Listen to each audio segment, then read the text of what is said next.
স্নেহের ছাত্রছাত্রীবৃন্দ, গত ক্লাসে আমরা বহুরূপী গল্পটি পাঠ করেছি এবং স্টেপে স্টেপে পর্যায়ভিত্তিকভাবে আমরা আলোচনা করেছিলাম। আজকে সেই বহুরূপী পাঠেরই কিছু প্রশ্ন উত্তরের জায়গা, আর বিশেষ করে তোমাদের একটু চাহিদা ছিল যে বহুরূপী গল্পে লেখক কিভাবে সামাজিক দিকটি ফুটিয়ে তুলেছে। তো তার ভিত্তিতেই আমি প্রথম পাঠের কয়েকটা প্রশ্ন করেছি, একটু দেখে নেওয়া যাক প্রশ্নগুলো কি কি আছে।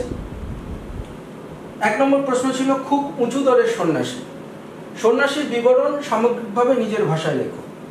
এখন সন্ন্যাসী বলতে একদম প্রথমেই আমরা দেখেছি যে জগদীশবাবুর বাড়িতে হিমালয় থেকে একজন সন্ন্যাসী এসেছিলেন, যে সন্ন্যাসী দিনে একটা হরিতকি খান, এছাড়া আর কিচ্ছু ছোন না।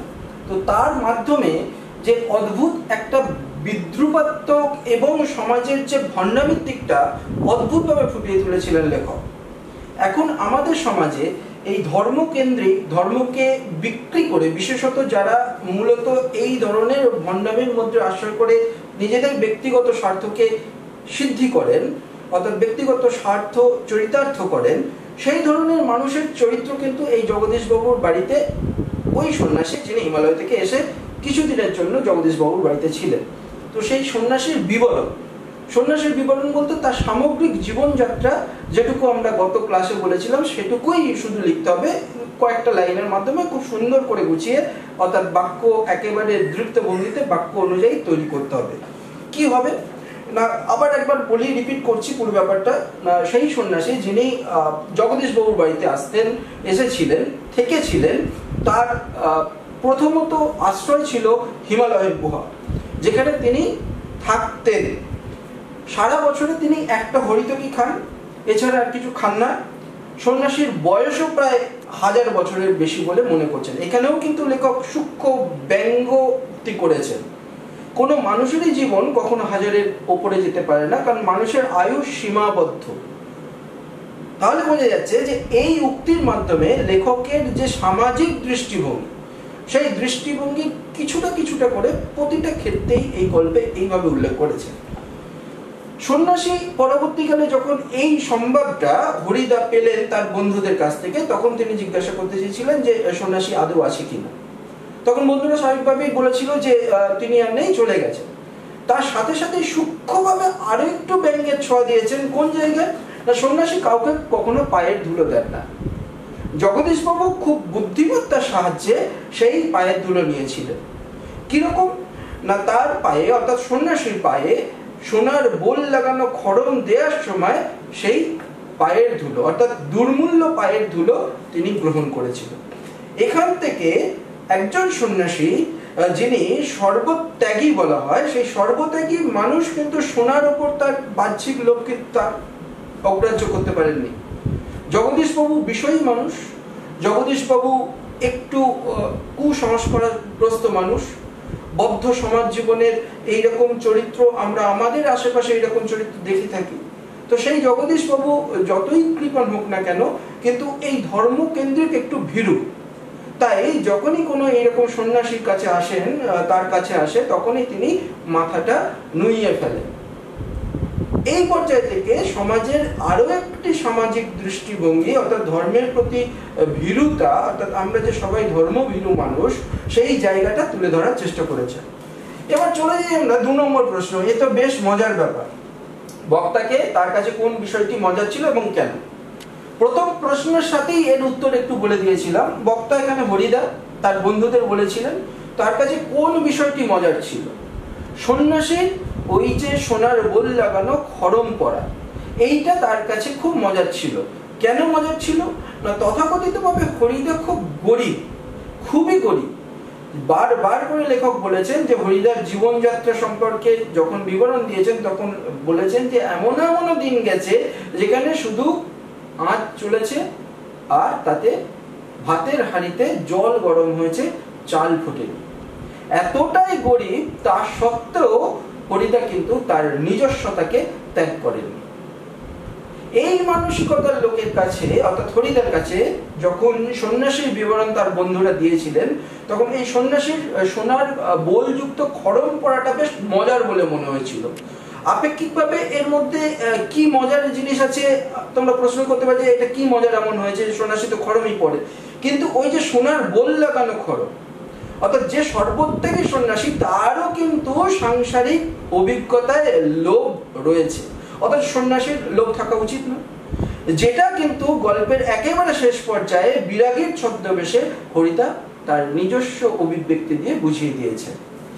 এরপরের প্রশ্ন, হরিদার জীবনে সত্যিই একটা নাটকীয় বৈচিত্র্য আছে।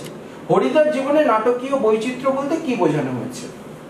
এখানে 3টে পয়েন্ট বলবো। হরিদার জীবনে নাটকীয় বৈচিত্র্য বলতে প্রথমত হরিদা একেবারেই সাধারণ নিম্নবিত্ত সমাজের মানুষ, নিম্নবিত্ত শ্রেণীর মানুষ, যে সমস্ত মানুষ দিন আনে দিন খায়, তাদের মধ্যে থেকে হরিদা একটু ব্যতিক্রমী। তিনি তার যে ভালো লাগার বিষয়টা সেটাকেই পেশা হিসেবে ধরে নিয়েছেন। যদিও তিনি দোকানে কেরানিগিরি করতে পারতেন, যদিও তিনি অন্যান্য জায়গায় অফিসে 10টা 5টা ডিউটি করতে পারতেন, কিন্তু তা সত্ত্বেও তিনি করেননি। তার নিত্য নৈমিত্তিক অভিব্যক্তিতে অজস্র অভাব থাকা সত্ত্বেও তিনি সেটা করেননি। সপ্তাহে একদিন বহুরূপীর ছদ্মবেশে বেরোন এবং সেই বহুরূপীর ছদ্মবেশে নানা রকম বেশ ধারণ করেন। সেখানে কখনো কাপালিকের বেশ ধারণ করেন, কখনো কাবলিওয়ালা, কখনো আমরা দেখেছি ফিরিঙ্গির ছদ্মবেশ ধারণ করেছেন। কিন্তু উল্লেখযোগ্য কয়েকটা ছদ্মবেশ তার জীবনের যেমন বৈচিত্র্যময় অভিজ্ঞতা দান করেছে, ঠিক সেই রকম করে আমাদের সমাজের দিকটিও বৈচিত্র্যময় দিকটিও কিন্তু ফুটে উঠেছে। প্রথমত পাগল, দ্বিতীয়ত বাইজির ছদ্মবেশ, তৃতীয়ত হচ্ছে পুলিশের ছদ্মবেশ, যেখানে একাধিকভাবে অনেকগুলো অভিমুখ খুলে দেখিয়েছেন লেখক। পাগল ছদ্মবেশে হরিদা যে কাণ্ড কারখানাগুলো করেছিল, একজন পাগলকে, একজন সাধারণ পাগলকে আমরা রাস্তাঘাটে দেখলে ঠিক যেরকম করে তাকে আমরা এড়িয়ে যাই, অগ্রাহ্য করি, হরিদার ক্ষেত্রেও কিন্তু সেটা ঘটেছিল। দ্বিতীয়ত বাইজির ছদ্মবেশে, বাইজির ছদ্মবেশে হরিদা যখন রাস্তা দিয়ে যাচ্ছেন, ঠিক সন্ধে হয়, সেই সময়ে সাধারণ মানুষের মধ্যে এই যে বাইজিকে দেখার ঔৎসুক্য, এই জায়গা থেকে একটা সূক্ষ্ম ব্যঙ্গের খোঁচা দিয়েছেন লেখক। তথাকথিত সভ্য সমাজের মধ্যে এই যে অভিরুচি, যেটা আমরা সবসময় অব্যক্ত রাখতে চাই, অর্থাৎ গোপনেই রাখতে চাই, সেটাই কখনো কখনো প্রকাশ্যে এসে যায় এবং তখন আমরা আমাদের নিজেদের মুখোশ সম্পর্কে অত্যন্ত সতর্ক হয়ে যাই। এখানেও কিন্তু যখন আমাদের হরিদা বহুরূপীর ছদ্মবেশে বাইজির রূপ ধারণ করে রাস্তা দিয়ে যাচ্ছিলেন, তখন অনেকেই যারা কিনা ওই শহরে আগন্তুক, তারা প্রত্যেকেই বাইজিকে গোগ্রাসে চোখ দিয়ে গিলতে চেয়েছিলেন। এই যে একটা সামাজিক বিকৃতি, সেই বিকৃতির দিকটাও কিন্তু এর মধ্যে দিয়ে ফুটে উঠছে। তৃতীয়ত পুলিশের ছদ্মবেশ। আমরা জানি সামাজিক এই ব্যবস্থাপনায় অনেক রকমের অব্যবস্থা রয়েছে, অপর্যাপ্তকর বিভিন্ন নিয়ম কানুনগুলো রয়েছে, যেগুলো অনেক সময় আমরা মেনে নিতে পারি না, অথচ সাধারণ মানুষ রূপে আমাদের মাথায় চাপিয়ে দেওয়া হয়। সেই রকমই একটি চরিত্রে, পুলিশের চরিত্রে হরিদা অভিনয় করেছিলেন, অর্থাৎ বহুরূপ ধারণ করেছিলেন। দয়ালবাবুর লিচু বাগানে যখন বহুরূপী রূপে অর্থাৎ পুলিশের ছদ্মবেশে হরিদা গেলেন, সেখানে স্কুলের কয়েকটা দুষ্টু ছেলে, যারা প্রতিনিয়তই এটা ঘটনা ঘটে, আমরাও গরমের ছুটিতে, বিভিন্ন ছুটিতে বিভিন্ন জায়গায় দুষ্টুমি করি, এগুলোকে দুষ্টুমিই বলা যায়, সেই 4টি ছেলেকে হরিদা পুলিশ রূপে ধরেছিল। পরবর্তীকালে সেই ছেলেদের ধরার খবর পেয়ে স্কুলের মাস্টারমশাই হরিদার কাছে গিয়ে ক্ষমা চেয়েছিলেন এবং তাকে 8 আনা ঘুষ দিয়েছিলেন। এটাও কিন্তু একটা সামাজিক বিকৃতির দিক। সামাজিক দৃষ্টিভঙ্গিতে পুলিশকে কখনো ঘুষ দেওয়া যায় না, পুলিশকে ঘুষ দেওয়া অমার্জনীয় অপরাধ। তা সত্ত্বেও সমাজে এটা চলতে থাকছে এবং এটা চলে যাবে। লেখক হিসাবে যেহেতু তিনি সমাজের সত্য দ্রষ্টা, অর্থাৎ আমরা একটু ছোট করে যদি একটা লাইন বলে দেওয়া যায় যে literacy is the mirror of society, অর্থাৎ সমাজের দর্পণ। তোমরা বারে বারে একটা প্রশ্ন করেছো যে বহুরূপী থেকে কি সমাজ চিত্র উঠে এসছে, তাহলে এইগুলো একটা একটা করে যদি আমরা পয়েন্ট হিসাবে দেখি, 3টে পয়েন্ট নিয়ে কিন্তু অনেকগুলো আলোচনা করা যায়। প্রথমত পাগলের ছদ্মবেশ, দ্বিতীয়ত বাইজির ছদ্মবেশ এবং তৃতীয়ত এই পুলিশের ছদ্মবেশে বিভিন্ন সামাজিক যে বিকৃতির দিকগুলো, সেগুলো কিন্তু আস্তে আস্তে ফুটিয়ে তুলেছেন। তাহলে এটা গেল একটা নাটকীয় বৈচিত্র্য। নাটকীয় বৈচিত্র্য মানে জীবনের প্রতি মুহূর্তে আমরা যারা সাধারণ মানুষ আর পাঁচটা গড়পড়তা মানুষের মতো, তাদের থেকে হরিদার জীবনটা কিন্তু একটু আলাদা, একটু পার্থক্য রয়েছে তার জীবনে। তার শত অভাব থাকা সত্ত্বেও সে কিন্তু নিজের পেশা তাকেই বরণ করেছেন পেশা হিসেবে যেটা তার ভালো লাগে, এবং তার জন্য তিনি অভাবকে একেবারেই মেনে নিয়েছেন। এটা গেল নাটকীয় বৈচিত্র্যের দিক। এর পরের প্রশ্ন খুব হয়েছে হরি, এইবার সরে পড়ো। কে কাকে এই উক্তি করেছিলেন? বাস স্ট্যান্ডে, চকের বাস স্ট্যান্ডে পাগলরূপী ছদ্মবেশী বহুরূপী হরিকে বাসের ড্রাইভার কাশীনাথ এই উক্তিটি করেছিলেন। উক্তিটির ঘটনাক্রম উল্লেখ করে বিশদ আলোচনা করো। অর্থাৎ হরিদা পাগলের বেশে কি করেছিলেন সেটা আলোচনা একটু বিস্তারিতভাবে করতে হবে, এবং তারপর কাশীনাথ অর্থাৎ ড্রাইভার তাকে কি জন্য এই কথাটা বলেছিল সেটাও ব্যাখ্যা করতে হবে। সাধারণত পাগল মানুষ, ভিখারি মানুষদের আমরা কি করি, সাধারণত দূর দূর ছাই ছাই করে তাদেরকে তাড়িয়ে দেওয়ার চেষ্টা করি। এখান থেকেও কিন্তু সমাজের একটা দিক ফুটিয়ে তুলেছিলেন লেখক। এরপর বাইজিৎ ছদ্মবেশ হরিদার জীবন বৈচিত্র্য, এবং এর মাধ্যমে লেখক যে সামাজিক চিত্রটি ফুটিয়ে তুলতে চেয়েছেন তা নিজের ভাষায়। একেবারে সরাসরি আমরা সামাজিক চিত্রের দিকে চলেছি। পাড়ায় রাস্তার মুখে যখন সন্ধে নামছে সেই সময় হঠাৎ করেই রুমঝুম রুমঝুম পায়ের নুপুরের তাল বেজে যাচ্ছে, এবং একজন সুন্দরী বাইজি নাচতে নাচতে চলে যাচ্ছে। এই ছিল দৃশ্যপট, যে বাইজি ছদ্মবেশ হরিদা। অসংখ্য মানুষ যারা পাড়ায় নতুন আগন্তুক, তারাও কিন্তু গোগ্রাসের দৃষ্টি দিয়ে দেখছিলেন বাইজির রূপ। অন্যদিকে যখন দোকানের কাছে দাঁড়াচ্ছিল হরিদা ছদ্মবেশে, বাইজির ছদ্মবেশে, তখন তার ফুল সাজিতে, হাতের ফুল সাজিতে দু একটা মুচকি হেসে দু একটা সিকি ফেলে দিচ্ছিল। এবং হরিদা নিজেও স্বীকার করেছেন যে এই বাইজির ছদ্মবেশে বহুরূপী জীবনে তার সব থেকে বেশি উপার্জন হয়েছিল। আমি বারবার করে এই প্রশ্নটা আগের দিনও বলেছিলাম যে বাইজিৎ ছদ্মবেশে সব থেকে বেশি সর্বোচ্চ উপায় করেছিলেন 8 টাকা 10 আনা। সামাজিক দিক থেকেও লেখক কিন্তু একটা সুতীক্ষ্ণ অভিব্যক্তির আঘাত দিলেন এখানে। তার মানে এতদিন পর্যন্ত তিনি যে কটা অভিনয় করেছেন বহুরূপীর ছদ্মবেশে, সব থেকে বেশি উপার্জন করেছেন এই বাইজিৎ ছদ্মবেশে। একজন বাইজি, রূপসী বাইজির ছদ্মবেশে তিনি এই উপায়টি করলেন বা উপার্জনটি করলেন। সূক্ষ্ম সেই বিকৃতির দিকটি, সমাজের সেই বিকৃতির দিকটি, সমাজের সেই অভিরুচির দিকটি কিন্তু ফুটিয়ে তোলার চেষ্টা করেছেন লেখক। এরপর পুলিশ সেজে হরিদা যে কাণ্ডটি ঘটিয়েছিলেন তা নিজের ভাষায় ব্যক্ত করেন। পুলিশ সেজে হরিদা দলবাবু লিচু বাগানে দাঁড়িয়েছিলেন এবং সেখানে স্কুলের দুষ্টু 4টি ছেলেকে তিনি ধরেছিলেন। তারপর যেটা ঘটে, স্কুলের মাস্টারমশাই খবর পেয়েছিলেন, খবর পেয়ে 8 আনা ঘুষ দিয়ে 4টে ছেলেকে ছাড়িয়ে নিয়ে গেছে।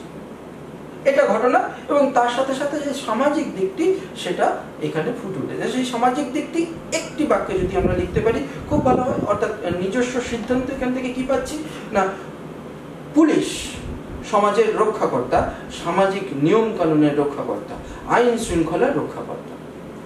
আমরা সাদা বাংলায় প্রত্যেকটা জায়গায় জানি যে একটা অদ্ভুত সমাজে একটা সোশিওলজি কাজ করে, দৃষ্টিভঙ্গি কাজ করে, লজিক্যালি একটা নীতি কাজ করে যে পুলিশের ঘুষ খাওয়া অমার্জনীয় অপরাধ, পুলিশকে ঘুষ দেওয়াও তেমনভাবেই অমার্জনীয় অপরাধ। কিন্তু এই অমার্জনীয় অপরাধ প্রতি মুহূর্তে প্রতিনিয়ত অহরহ ঘটছে। সেখানে অনেক অপরাধ এই ঘুষের জোরে সমাজের চোখে বিনা অপরাধে তারা ছাড়া পেয়ে, বিনা শাস্তিতে তারা ছাড়া পেয়ে যাচ্ছে। এই যে সামাজিক একটি সম্পূর্ণ আলাদা দিক, যেটার উপর স্পষ্ট মতবাদ ব্যক্ত করলেন লেখক, অথচ একটা সূক্ষ্ম ব্যঙ্গের খোঁজায়, একটা সূক্ষ্ম বিদ্রুপাত্মক খোঁজায় লেখক এই মারাত্মক সামাজিক ব্যাধি যেটাকে আমরা বলবো, সেই সামাজিক ব্যাধির দিকটা ফুটিয়ে তুললেন। যে ছদ্মবেশে, পুলিশের ছদ্মবেশে হরিদা সেই সামাজিক ব্যাধির দিকটি ফুটিয়ে তুলেছেন। এটা নিজের ভাষায় ব্যক্ত করার পর, ঘটনাটি ব্যক্ত করার পর একটা সিদ্ধান্ত, ছোট্ট সিদ্ধান্ত, যে সামাজিক ব্যাধির দিকটিও কিন্তু হরিদা পুলিশের ছদ্মবেশে এখানে ফুটিয়ে তুলবেন। মারিত হাতে লুটিত ভান্ডার উক্তিটির প্রসঙ্গ সহ আলোচনা করব। এটি একটি বিখ্যাত প্রবাদ। যা কিছু আমরা করি না কেন, সবটাই আমাদের প্রত্যেকেরই লক্ষ্য থাকে যে কিছু একটা বিশাল কিছু করা। সেই বিশাল কিছু করা, হরিদা তো এতদিন পর্যন্ত তার ছদ্মবেশে অনেক কিছু করেছে, কিন্তু তার ন্যূনতম প্রতিদিনকার নিত্য নৈমিত্তিক যে খরচ ব্যয়, সেই ব্যয়ের জোগাড়টুকু করে উঠতে পারেন। সন্ন্যাসীর খবরটি, জগদীশবাবুর বাড়িতে সন্ন্যাসীর কাছের যে খবরটি তার বন্ধু মারফত পেয়েছিলেন, অনেকক্ষণ গম্ভীর থেকে হরিদা তার নিজস্ব মতামত ব্যক্ত করেছেন তার বন্ধুদের কাছে যে এবার কিছু একটা জবর কিছু করতে হবে, এবার একটা বিরাট কিছু করতে হবে, একটা বিরাট বড় দাঁও মারতে হবে, অর্থাৎ সুযোগের সদ্ব্যবহার করতে হবে। জগদীশবাবুর এই ধর্মভীরুতাকে কাজে লাগিয়ে তার মতো কৃপণ লোকের কাছ থেকেও কিছু টাকা আদায় করে নেওয়ার একটা অভিরুচি এই উক্তির মাধ্যমে করেছিলেন হরিদা তার বন্ধুদের কাছে। ৮ নম্বর প্রশ্নটা, চমকে উঠলেন জগদীশবাবু। জগদীশবাবু চমকে ওঠার কারণটি নিজের ভাষায় বিশদ আলোচনা করে ফুটিয়ে তোলেন।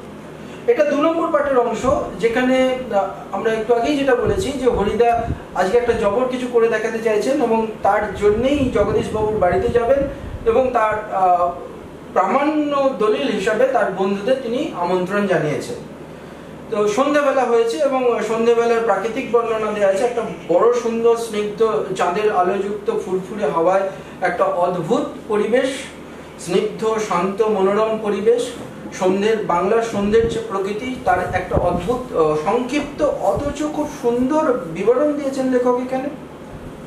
তারপরে কি না, বিরাগীর ছদ্মবেশে একজন এসে উপস্থিত হলেন, যার একেবারে সুন্দর ধপধপে একটা অদ্ভুত একটা পবিত্র মনোরম বাহ্যিক দিক এবং তার সাথে সাথে রয়েছে আনুষঙ্গিক বিভিন্ন দিকগুলো। প্রথমত আলোচনা করতে হবে যেটি, সেটি হচ্ছে বিরাগীর ছদ্মবেশটি নিয়ে। বিরাগীর ছদ্মবেশ কি ছিল আমরা এর আগের দিনও আলোচনা করেছি। গলায় একটা অদ্ভুত সুন্দর ধপধপে উত্তরীয়, পরনে হাঁটু পর্যন্ত খাটো একটা ধুতি, একটা কাঁধে ঝোলা ব্যাগ, সেই ঝোলা ব্যাগের ভেতর একটা গীতা বই, আর মাথার ওপর শুকনো সাদা ধপধপে চুলগুলো হালকা বাতাসে উড়ে উড়ে যাচ্ছে। বিরাগীর মুখে একটা অদ্ভুত স্মিত শান্ত স্নিগ্ধ একটা হাসি। এই রূপটি দেখে বারান্দায় যখন বিরাগী এসে দাঁড়িয়েছিল বারান্দার সিঁড়ির কাছে, তখন ইতিমধ্যে জগদীশবাবু সেখানে বারান্দায় চেয়ারে বসেছিলেন, উপবিষ্ট ছিলেন। এই রূপটি দেখে জগদীশবাবু চমকে উঠেছিলেন। এরপরে প্রশ্ন, আপনি কি ভগবানের চেয়েও বড়? বক্তাকে, বক্তা কি প্রসঙ্গে কাকে এই উক্তিটি করেছিলেন? বক্তা এখানে বিরাগী, বিরাগীর ছদ্মবেশ হরিদা। বক্তা কি প্রসঙ্গে কাকে এই উক্তিটি করেছিলেন? বিরাগী জগদীশবাবুকে এই উক্তিটি করেছিলেন। সাধারণত এর আগেই আলোচনা করেছি যে জগদীশবাবু ওই এলাকার মধ্যে সব থেকে ধনী ব্যক্তি, ধনী ব্যক্তি হলেও তার মধ্যে কৃপণতা বর্তমান, কিন্তু তার সাথে সাথে একটা কন্ট্রাডিক্টরি ব্যাপার রয়েছে, অর্থাৎ একটা বেশ অন্তর্দ্বন্দ্বমূলক বিষয় রয়েছে যে ধনী হলেও তার মধ্যে একটা ধর্মভীরুতা রয়েছে এবং সেই ধর্মভীরুতার জন্য তিনি অনেক সময় অনেক মানুষের কাছে, ভণ্ড ছদ্মবেশী মানুষের কাছে ঠকেও যান, বঞ্চিতও হন। কিন্তু সেটাই তার দুর্বলতা, যে দুর্বলতার সুযোগ নিয়ে অনেক মানুষ সেখান থেকে জগদীশবাবুর এই কৃপণতার অজুহাতকে অগ্রাহ্য করতে পারে। অর্থাৎ সাধারণভাবে কোনো কিছু উপকারের জন্য জগদীশবাবুর কাছে যদি যাওয়া হয় তাহলে সেখানে অনেকেই ব্যর্থ মনোরথ হয়ে ফিরে আসে। কিন্তু জগদীশবাবুর এই ধর্মভীরুতাকে উপলক্ষ করে অনেক মানুষ যারা জগদীশবাবুকেও প্রবঞ্চনা করে। এই জায়গা থেকে জগদীশবাবুর অহংকারকে একেবারে সরাসরি বিরাগী আঘাত করেছিলেন। যখন বিরাগী বারান্দার সিঁড়ির কাছে এসে দাঁড়িয়েছিলেন তখনও জগদীশবাবু চেয়ারে বসেছিলেন। বিরাগী সেই যার কোনো রাগ নেই, যার কোনো বৈভবের প্রতি কোনো অহংকার বা কোনো লোভ নেই।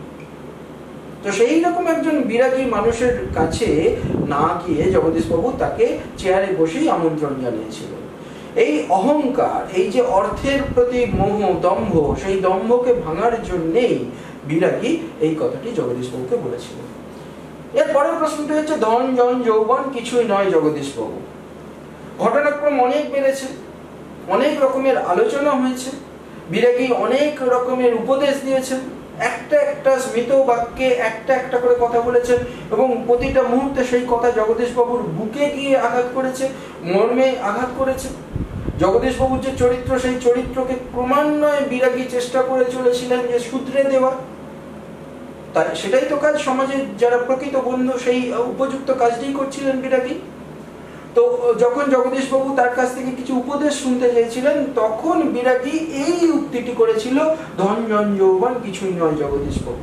এবং সেখানেও কিন্তু লক্ষ্য জগদীশবাবুর কৃপণতা, জগদীশবাবুর এই যে আপেক্ষিক একটা সামাজিক দিক, যে দিকটি কিন্তু সমাজের অনেক মানুষের, কিয়দংশ মানুষের ক্ষেত্রে আমরা দেখে থাকি, যারা স্বার্থ পর, শুধু তাই নয়, নিজের স্বার্থ সিদ্ধির জন্য সমাজের এমন কিছু কাজ নেই যে কাজগুলো করে অন্যের ক্ষতি করতে পারে।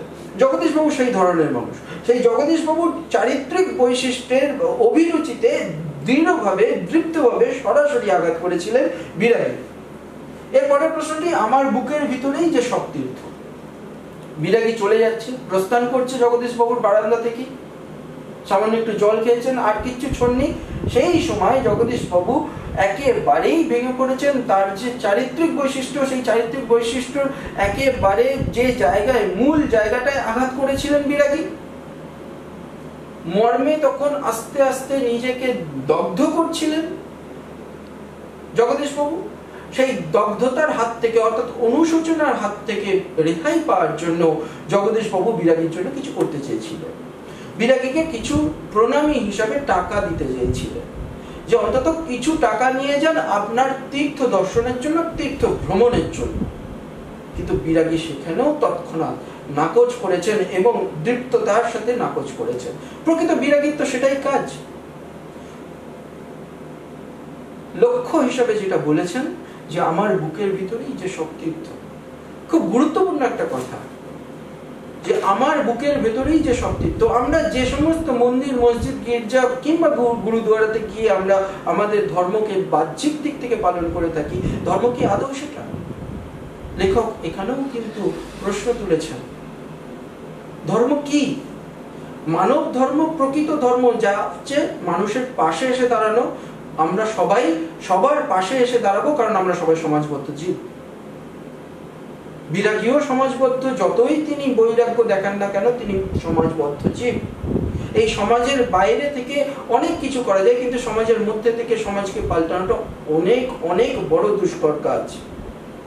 জগদীশবাবুকে পাল্টানোর জন্য বিরাগী যে সমস্ত কাজগুলো করেছিলেন, যে লক্ষ্য নিয়ে এগিয়েছিলেন, তার মধ্যে এটিও অন্যতম উক্তি, উল্লেখযোগ্য উক্তি, যে আমার বুকের ভেতরেই যে সব তীর্থ।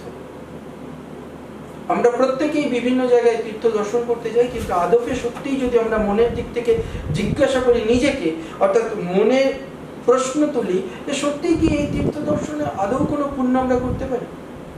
বিবেকানন্দের কথায় জীব সেবাই শিব সেবা। তো সেই লক্ষ্যটা রেখেই কিন্তু লেখক বিরাগীর ছদ্মবেশে হরিদার মুখ থেকে এই কথাটি তুলে দিয়েছেন। এখান থেকেও কিন্তু একটা সামাজিক দৃষ্টিভঙ্গি ফুটে উঠেছে। আমরা প্রত্যেকেই সমাজবদ্ধ জীব, সমাজে প্রত্যেকে নিজের নিজের কাজ করছি, কিন্তু তার সাথেও আমাদের অন্যতম একটি লক্ষ্য হওয়া দরকার, যে আমাদের প্রত্যেকের পাশে এসে দাঁড়ানো। এই প্রসঙ্গে শক্তি চট্টোপাধ্যায়ের একটা বিখ্যাত কবিতার উক্তি আছে, মানুষ বড় কাঁদছে, তুমি তার পাশে এসে দাঁড়াও। তো সেই পাশে এসে দাঁড়ানোর লক্ষ্যেই হরিদা তথা বিরাগীর ছদ্মবেশে হরিদা এই উক্তিটি করেছিলেন, আমার বুকের ভিতরেই যে সব তীর্থ। এর পরের প্রশ্ন, এটা কি কাণ্ড করলেন হরিদা বক্তাকে? খুব উল্লেখযোগ্য একটা প্রশ্ন, কারণ এই সমস্ত ক্ষেত্রে এই বক্তার কে, এই পার্টটাই কিন্তু আমরা ওভারলুক করে যাই, কারণ তখন আমাদের আর মনে থাকে না। আমি এর আগের দিনও বলেছি যে এই সমস্ত উক্তিগুলোকে খুব গুরুত্বপূর্ণ জায়গা দিয়ে, খুব গুরুত্ব দিয়ে দেখতে হবে। এই উক্তিটি হরিদার বন্ধু অনাদি এই কথাটা হরিদাকে বলেছিলেন। কেন বলেছিলেন না, হরিদা যখন বিরাগীর ছদ্মবেশে জগদীশবাবুর বাড়ি গিয়েছিলেন, এবং তার আগে তার বন্ধুদের তিনি বলেছিলেন, অনাদি ভবতোষকে সাক্ষী রেখে বলেছিলেন, যে তিনি আজকে মারিত হাতি লুটিত ভান্ডার, অর্থাৎ বেশ বড় একটা কিছু কাজ করবেন, এবং যার মাধ্যমে তার আগামী বছরটা আর কষ্ট করে খেতে হবে না। কিন্তু সব শেষে দেখা গেল হরিদা সব উপঢৌকন একেবারেই বিরাগীর যে প্রকৃত বৈরাগ্য, সেই বৈরাগ্য দেখিয়ে সবকিছু ত্যাগ করে এলেন, মুহূর্তের মধ্যে সব ত্যাগ করলেন। এই উদ্দেশ্যে অনাদি হরিদাকে এই কথাটি বলেছিলেন। যে কি কাণ্ড? কাণ্ডটা হলো এটাই, যে হরিদা সব উপঢৌকন, সব লোভ ত্যাগ করে মুহূর্তের মধ্যে সবকিছু ত্যাগ করে চলে এসেছিলেন। অথচ সেই হরিদা যার কিনা চিরজীবন অনটন, অভাব। এইরকম একটা সাধারণ মানুষ তার অভাব অনটনকে অগ্রাহ্য করে তার যে চরিত্রগত দৃঢ়তা, সেই দৃঢ়তাকে প্রতিষ্ঠিত করেছেন এই বহুরূপী ছদ্মবেশে। একটা ভালো লাগাকে কেন্দ্র করে একটা মানুষ এত কিছু ত্যাগ করতে পারে, এর যে বিশালত্ব, এর যে মহিমা, যে অনবদ্য স্বকীয়তা, এটাই বোধহয় লিটারেচার। এই প্রসঙ্গে একটা কথা একটু আগে আমি বলেছিলাম যে লিটারেসি বলেছিলাম, literature is the mirror of the society. অর্থাৎ সমাজের দর্পণ হলো সাহিত্য। তো সমাজের বিভিন্ন বিভঙ্গ থেকে, বিভিন্ন অভিরুচি থেকে, বিভিন্ন অভিঘাত থেকেই তো সাহিত্য তৈরি হয়। ছোট্ট গল্প বহুরূপী, যেটা কিশোর সংকলনের মধ্যে আছে, সুবোধ ঘোষের কিশোর সংকলন, কিশোর গল্প, ছোট গল্প সংকলন। এটাও কিন্তু একটা খুব গুরুত্বপূর্ণ প্রশ্ন যে বহুরূপী গল্পটির মূল গ্রন্থ কোনটি। এর আগের দিনও আমি বলেছিলাম যে সুবোধ ঘোষের লেখা কিশোর ছোট গল্প সংকলন, সুবোধ ঘোষ, সেখান থেকে এই বহুরূপী গল্পটি নেওয়া হয়েছে। তো এরপরের প্রশ্ন হচ্ছে আমার ঢং নষ্ট হয়ে যায়। খুব গুরুত্বপূর্ণ প্রশ্ন এটি। এর আগের দিনও বলেছি, বক্তার উক্তির প্রসঙ্গে তার যে চারিত্রিক বৈশিষ্ট্য ফুটে উঠেছে তা নিজের ভাষায় লেখ।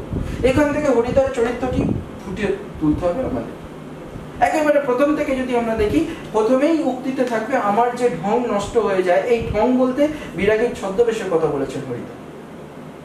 যে বিরাগীর ছদ্মবেশে তিনি জগদীশ বাবুর বাড়িতে গেছেন, সেখানে যদি ওই উপটোপন গুলো নিতেন, তাহলে তার যে মুখের কথা, অর্থাৎ তিনি যে বিরাগী, তার যে কোনো রাগ নেই, তার যে কোনো লোভ নেই, একটু আগেই যে কথাগুলো বলেছেন সেই কথাগুলো কোইনসাইড করে যায়। অর্থাৎ একটা কথার সাথে আর একটা কথার মিল থাকে না। বর্তমানে মানুষদের মধ্যে এই কথার মিলটাই তো সব থেকে জরুরি বিষয়, যা আজকাল আমরা দেখতে পাই না।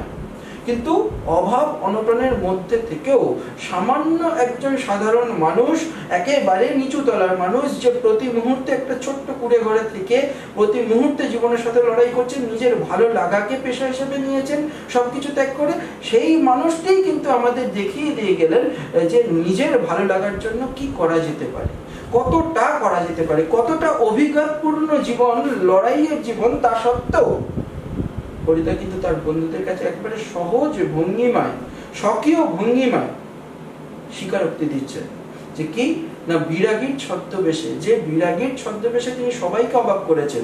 অর্থাৎ ছদ্মবেশ ধারণ করলেও সেটা একেবারে পরিপূর্ণরূপে নিজের মন থেকে এতটাই ভালোবেসেছিলেন, না হলে এই পর্যায়ে তো হতে পারে না। বিরাগীর ছদ্মবেশে হরিদা বিরাগীর বেশটাই নিজের মনে ধারণ করেছিলেন। সেই ধারণ করার রূপটি নষ্ট হয়ে যেত যদি জগদীশ বাবুর দেয়া ওই 101 টাকা কিংবা উপঢৌকনগুলো নিতেন। তিনি পেশাটাকে এতটাই ভালোবেসেছেন নিজের ভালো লাগার জায়গা থেকে, যে বলেছেন যে তার ঢং যে নষ্ট হয়ে যাবে। এখান থেকে তার যে সামাজিক দৃষ্টিভঙ্গি, তার যে চারিত্রিক বৈশিষ্ট্য একেবারে সুন্দর করে ফুটে উঠেছে এই একটি মাত্র উক্তির মাধ্যমে। একটা অদ্ভুত উক্তি, যেটার মাধ্যমে বহুরূপী গল্পটার সমস্ত সারমর্মটুকু বলে দেওয়া যায়। কারণ এর আগের দিনে আলোচনা করেছি যে বহুরূপী, বহুরূপ ধারণ করেন যিনি। তো এই সমাজে অসংখ্য মানুষ, আমরা সবাই আছি, যে প্রত্যেকেই কিন্তু প্রতিটা মুহূর্তে আমাদের নিজস্ব যে বাইরের দিকটি সেটিকে কিন্তু পরিবর্তন করে থাকি। সামাজিক প্রেক্ষাপটে, পরিপ্রেক্ষিতে কখনো আমাদের মিথ্যে বলতে হয়, কখনো সত্য বলতে হয়, কখনো আবার আমাদের যে রূপটি সেটিকে লুকিয়ে রাখতে হয়। ছোট গল্প বহুরূপীতে সুবোধ ঘোষ তার যে দৃষ্টিভঙ্গি, সেই দৃষ্টিভঙ্গির মাধ্যমে হরিদা নামক চরিত্রটিকে এইভাবে ফুটিয়ে তুলেছে। আদপে হরিদা বহুরূপী হলেও তিনি সমাজের বহুরূপ দর্শনকে তার জীবন দর্শনের মাধ্যমে ফুটিয়ে তোলার চেষ্টা করেছেন। এরপরের প্রশ্ন, জগদীশ বাবু চরিত্রটির বৈশিষ্ট্যগুলো নিজের ভাষায় আলোচনা করে দেব। খুব গুরুত্বপূর্ণ একটা প্রশ্ন। জগদীশ বাবুর চরিত্র, আমরা এখনো পর্যন্ত যে গল্পটি নিয়ে আলোচনা করেছি সেখানে দেখেছি জগদীশ বাবুর চরিত্র। জগদীশ বাবু অত্যন্ত ধনী মানুষ, কিন্তু মানসিকভাবে তিনি কৃপণ, এবং তার অন্যান্য কোনো দোষ গুণ আমরা সেই দিকে যেতে পারবো না, কারণ লেখক সেটা দেখাননি। একটা জায়গায় গিয়ে সূক্ষ্ম ব্যঙ্গের খোঁজা দিয়েছেন যে সাধারণ উপকারের কোনো কাজে গেলে তার কাছ থেকে কোনো দান নাও পাওয়া যেতে পারে, ফেরত আসতে হতে পারে, কিন্তু তিনি ধর্মভীরু। এই ধর্মভীরুতার সুযোগ নিয়ে অনেক মানুষই জগদীশ বাবুর মতো কৃপণ মানুষকেও প্রবঞ্চিত করে, সহজ বাংলায় ঠকিয়ে দেয়। আমাদের যে রিপু, অর্থাৎ যে শত্রু, মানসিকভাবে যারা শত্রু, সেই লোভ, কামনা, বাসনা, দুঃখ, এই রাগ, অভিমান, এই জায়গাগুলোকে ত্যাগ করে বিরাগী ছদ্মবেশে হরিদা কিন্তু সামান্য মানুষ হলেও তার কাছে হয়তো অর্থ নেই, তার কাছে হয়তো সেই রকম পরিমাণে ধনসম্পদ নেই, সেরকম পরিমাণে দৌলত নেই, কিন্তু তা সত্ত্বেও জগদীশ বাবুর কাছে তিনি কিন্তু মাথা উঁচু রেখেছেন।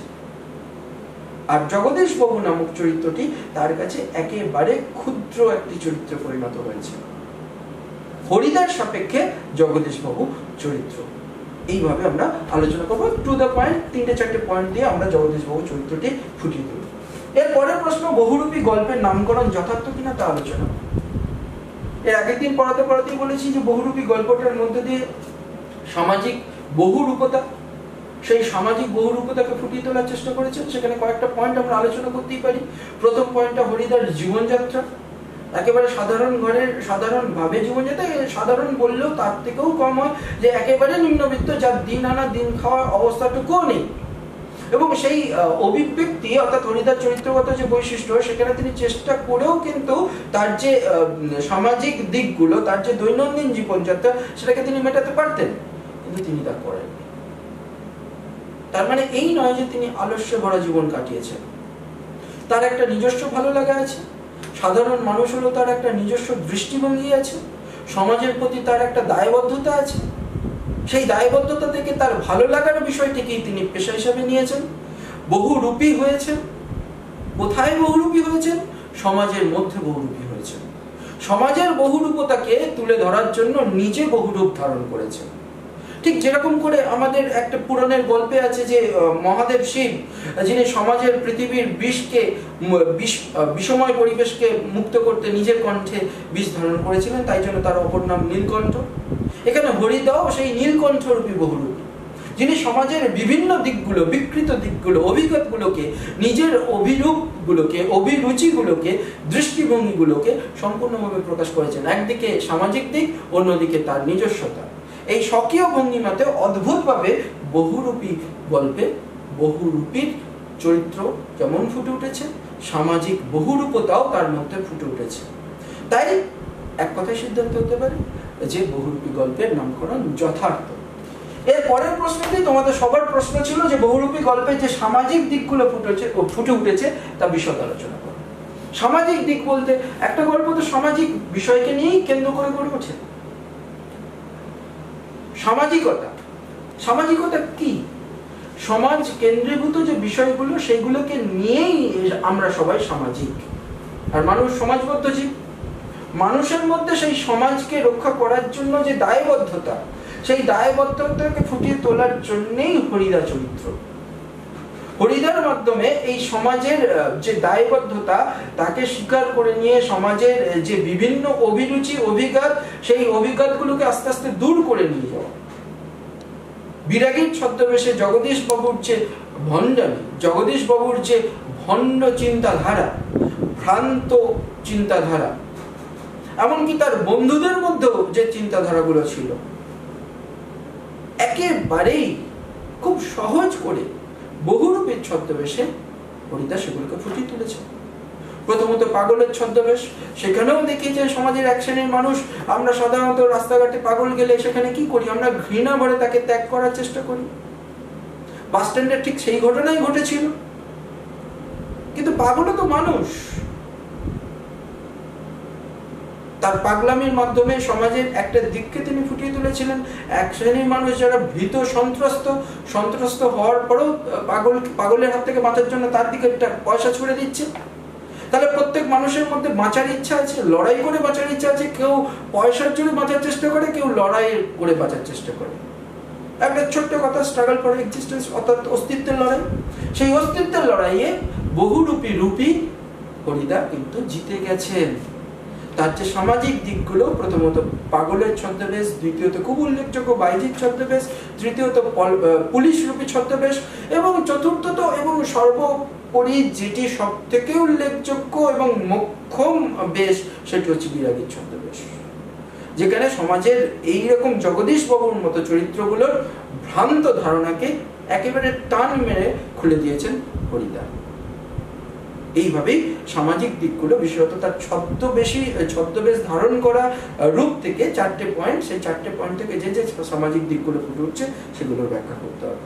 প্রথমত আরো একবার বলি, পাগলের ছদ্মবেশে, দ্বিতীয়ত বাইজির ছদ্মবেশে, তৃতীয়ত পুলিশের ছদ্মবেশে, চতুর্থত বিরাগীর ছদ্মবেশে। এই 4টি ছদ্মবেশ ধারণ করে হরিদা যে সমাজের বিভিন্ন দিকগুলোকে, সামাজিক জীব হিসাবে যে বিভিন্ন চিত্রগুলোকে ফুটিয়ে তুলেছেন, সেটা একটু আলোচনা করলেই শেষমেশ বহুরূপীর যে সামাজিক চিত্র সেটা ফুটে উঠবে।